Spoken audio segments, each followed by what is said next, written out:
بسم اللہ الرحمن الرحیم۔ السلام علیکم۔ امید کرتی ہوں آپ سب خیریت سے ہوں گے اور میری ویڈیوز سے آپ لوگوں کو مدد مل رہی ہوگی۔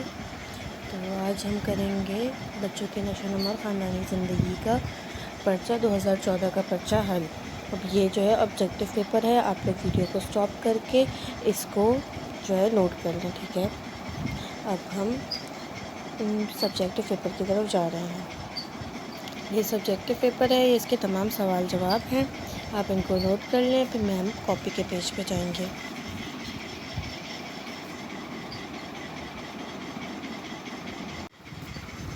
ہم کاپی کے پیج پہ آ گئے، ہم پڑھیں گے۔ بسم اللہ الرحمن الرحیم۔ مختصر سوالات 2014۔ بچے کی نشو و نما سے کیا مراد ہے؟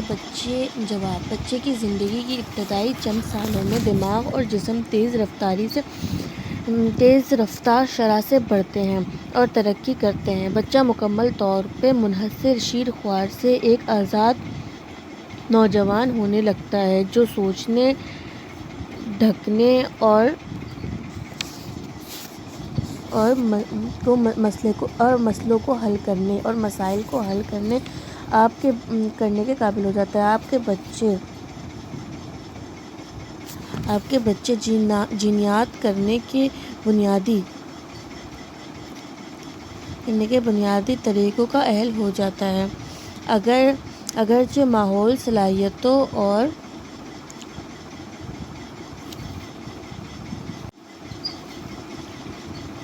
لیاقتوں کے تعین میں اہم ہے، لیکن کردار بچے کی معاشرتی اور جذباتی نشو و نما کے سیکھنے کو اثر انداز کرنے میں یکساں اہمیت کا حامل ہے۔ دوسرا سوال: ایک یتیم بچے کو آپ کس طرح تحفظ مہیا کریں گے؟ اس کا جواب 2011 والی ویڈیو میں موجود ہے، مختصر سوالات میں، ٹھیک ہے۔ احساس ذمہ داری سے آپ کیا سمجھیں؟ یہ بھی 2011 کی ویڈیو میں سوال نمبر 9 میں مختصر سوالات میں موجود ہے۔ بچوں میں چوری کی عادت کی کیا وجوہات ہیں؟ یہ جواب بھی 2011 کے پرچے میں سوال نمبر 3 میں مختصر سوالات میں موجود ہے۔ اور بچے میں اچھی غذائی عادات کیسے پیدا کی جا سکتی ہیں؟ اس سوال کا جواب بھی سوال نمبر 13 مختصر سوالات پرچہ 2011 میں موجود ہے۔ ایک اچھے استاد کی صفات، اس کا جواب سوال نمبر 4 مختصر سوالات 2012 کے پرچے میں موجود ہے۔ 1 سے 5 سال کی عمر کے بچوں کے لیے کون سی کھیل موزوں ہیں؟ اس کا جواب سوال نمبر 6 مختصر سوالات 2012 کے پرچے میں موجود ہے۔ مل جل کر کام کرنے کے کیا فوائد ہیں؟ اس کا جواب بھی 2011 کے پرچے میں سوال نمبر 13 مختصر سوالات میں موجود ہے۔ والدین اور بچوں کے مابین تعلقات کی کیا اہمیت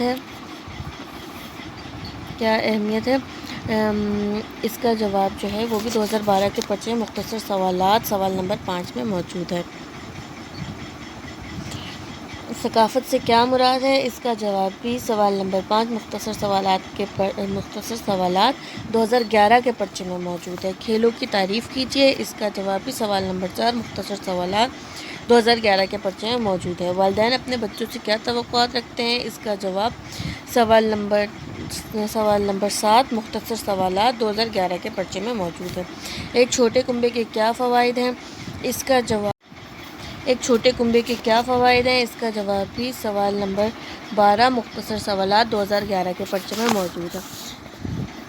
شخصیت کی تعریف کیجیے، اس سوال کا جواب بھی سوال نمبر 4 مختصر سوالات کے پرچے 2013 میں موجود ہے۔ بھائی بہنوں کے درمیان حسد کا جذبہ کیوں پیدا ہوتا ہے؟ اس کا جواب سوال نمبر 3 مختصر سوالات 2012 والی ویڈیو جو ہے اس میں آپ دیکھ لیں، سب سالوں کے ساتھ میں نے ویڈیوز اپلوڈ کیے ہیں، اس میں سارے سن وغیرہ لکھے ہوئے ہیں، اس سن آپ نکالیں، اس جو ہے پارٹ 1 پارٹ 2 کے حساب سے ہے، اس کو نکالیں، آپ کو بہت ہی آسانی سے مل جائے گا۔ اس کے بعد ہے تفصیلی سوالات کے جوابات۔ بڑے خاندان میں والدین کے لیے ہر بچے پر توجہ دینا مشکل کیوں ہو جاتا ہے؟ وضاحت کیجیے۔ اس کا جواب مختصر سوالات 2012 کے پرچے میں آپ کو مل جائے گا۔ بچے کی زندگی میں فرصت کے مشاغل کی کیا اہمیت ہے؟ آپ اپنے فرصت کے مشاغل کن اوقات اور مفید مشاغل میں استعمال کرنا پسند کرتے ہیں؟ اس کا جواب بھی تفصیلی سوالات سوال نمبر 4 سن 2013 میں آپ کو مل جائے گا۔ اور اسلامی معاشرے میں اچھے پڑوسی کے کیا فرائض ہیں، اس کا جواب بھی آپ کو تفصیلی سوالات 2011 کے پرچے میں سوال نمبر 5 میں مل جائے گا۔ پھر ہے معاشرے سے کیا مراد ہے، گھر اور گھر کے باہر آپ کے کیا فرائض اور ذمہ داریاں ہیں، اس کا جواب بھی آپ کو سوال نمبر 2 تفصیلی سوالات 2012 کے پرچے میں ملے گا۔ ایک کنبے کی بنیادی ذمہ داریاں کیا ہوتی ہیں، اس کا جواب کو سوال نمبر 2 تفصیلی سوالات 2011 کے پرچے میں مل جائے گا۔ ٹھیک ہے، یہ سب آپ کو پرانی ویڈیوز دیکھنی پڑیں گی اس کے لیے، اور آپ کو ویڈیوز نکالیں انہیں دیکھیں تو آپ کو ان سوالات کے جوابات ان میں بہت آسانی سے مل جائیں گے۔